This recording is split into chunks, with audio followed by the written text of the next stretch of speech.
In the winter term, the Political Action Committee did some research about post-residency fees. So post-residency fees, if you're not familiar with them, Ontario used to have them and got rid of them, I believe, in the 90s, are lower fees when people are done with coursework. And what we were interested in was lower fees for people once they exited their funding period. The idea being you're drawing on fewer resources from the university, so you shouldn't have to pay as high of tuition and other fees. This is a broader question. I mean, we pay full tuition in the summer, but the library has reduced hours. Campus is very shut down. The burrito place, the Natural Science Center is closed. I mean, so we have a reduction of services, but we're not paying as much. No, but we pay the same. Sorry, exactly. Yeah. Reduction of services, but we pay the same.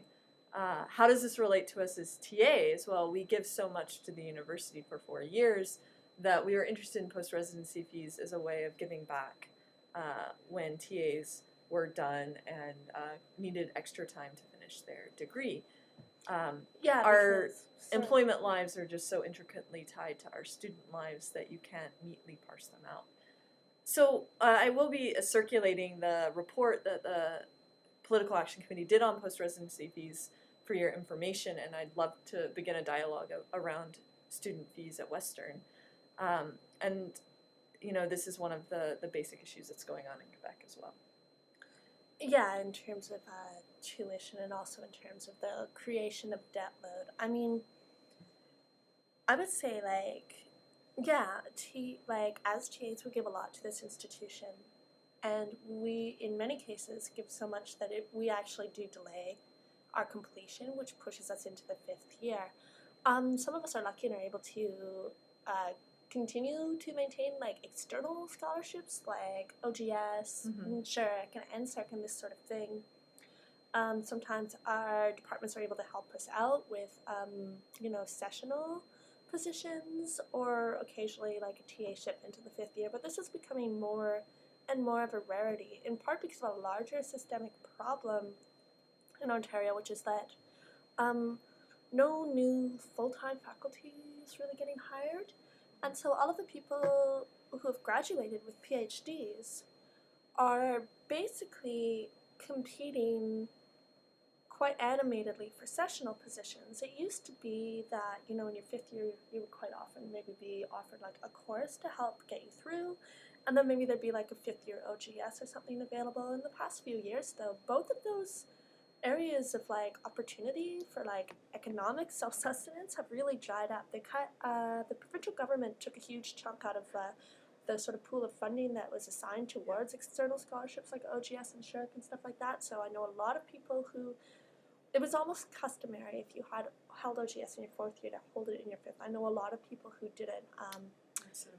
Yeah, myself included. So I'm actually in a position now where I have to take out OSAP to be able to complete my degree.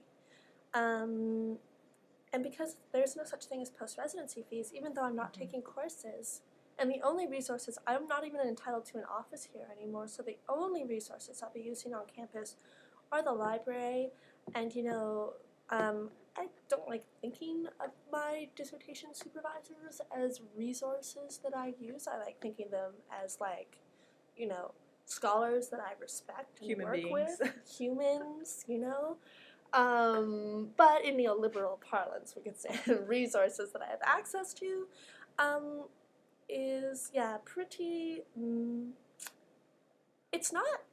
not drawing as much on the university as I would have been when I was doing my 1st year coursework, but my tuition remains the same. I don't want to backtrack, but I think something else that's really important in this mix is the increase in class sizes at the undergraduate level.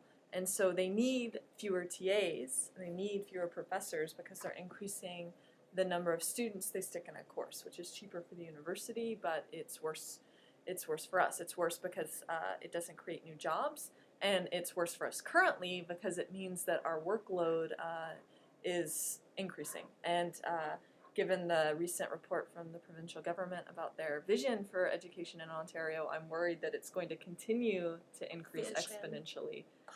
We think that grading 40 essays for a tutorial is bad now, and maybe it'll be 60 in a few years. That's the direction things are going in.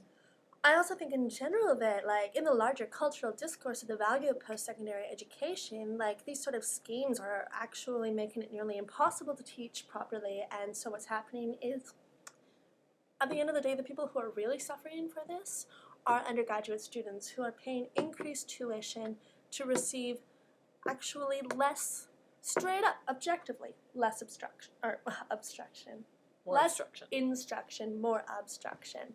So what ends up happening is that entire disciplines, the validity of entire disciplines are being devalued because undergraduate students don't actually receive proper instruction in those disciplines when they pursue their degrees at universities. But I kind of want to get back to talking about the relationship between tuition and debt for a moment. So there are no post-residency fees in Ontario, which means that I will be going, at the very least, I'd be going $8,000 into debt, because that's a tuition that I now have no funding to help cover, which means that I am taking on that much more debt. And if you're an international student, you can double that amount. You can double it, yes, which is just vile. Which means that, you know, my general student debt, of which I have some because I do come from, like, you know, my parents were not able to afford to support my post-secondary education by any means. My debt increases. Right now, I'm actually doing pretty good for a fifth-year PhD, but my student debt is over $50,000. What that means is that, and this $50,000 isn't owned by the province anymore, it's owned by the banks. The province has set up a deal with the banks to continue to pay the interest on that debt while I'm still in school. That's actually money coming from our collective public funds. People call it taxpayers' money. I call it our collective public funds because, yeah, that's what it is.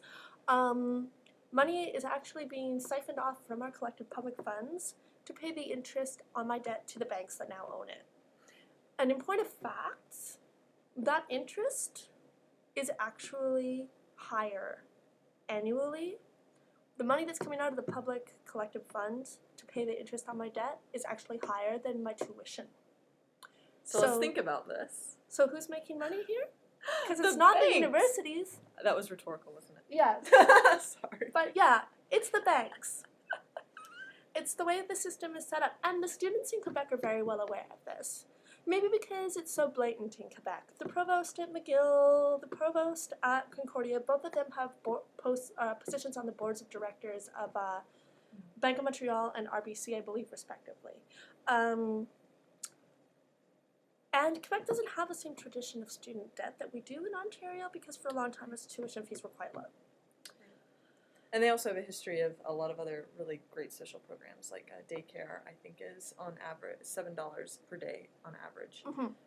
And there's an article in the Globe and Mail a few weeks ago that childcare can cost people in Canada up towards of like $20,000 a year.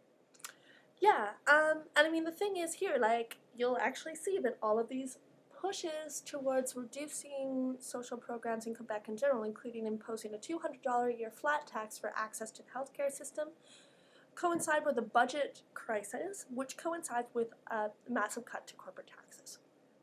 And there was something, no, these are notes that I took at the talk, so I could have not gotten the numbers exactly right, but the information we were provided was that if progressive tax brackets were introduced in Quebec, 80% of the taxpayers would pay less money than they currently do, and they would have $1 billion more than the tax system currently brings in. This is more than enough to generate the kind of money they need to keep tuition fees low. They're also said that a 0.5% income in capital taxes would yield over $750 million a year. Yeah, and actually a very similar proposal is the one that CLASSE put forward, because people always ask, oh, how are you going to pay for free tuition? Well, actually the economics around that are quite simple and quite conceivable. The dismissal of a project for free tuition, that is, like, usually it's positioned that you've got these radical students who are idealists and they don't really understand how the economy works, but the business people do. When in point of fact, we're grad students, we can figure out we can figure out a budget